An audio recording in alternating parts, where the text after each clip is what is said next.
May bagong shoes tayo ngayon na kakabili ko lang sa Titan 22 and nakita nyo na siya sa mga recent papawis videos ko. It's another another LeBron next gen. Iba lang ang colorway niya. So nabili ko siya sa Titan 22. Shoutout sa Titan. Almost lahat ng shoes ko ay sa Titan ko nabili. Ganda ng kulay niya. Kita nyo na to sa mga papawis ko. Ang ganda niya i-partner dito, di ba? Boom!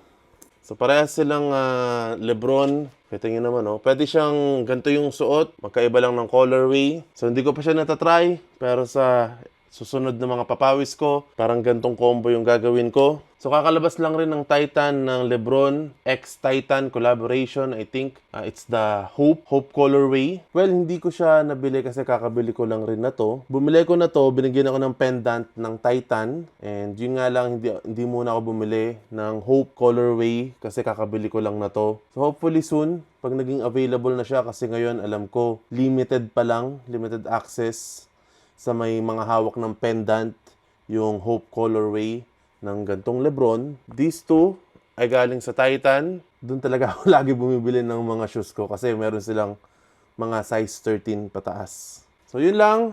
Kita-kits sa mga papawis. I'm gonna use these shoes. Ball is life. Ingat.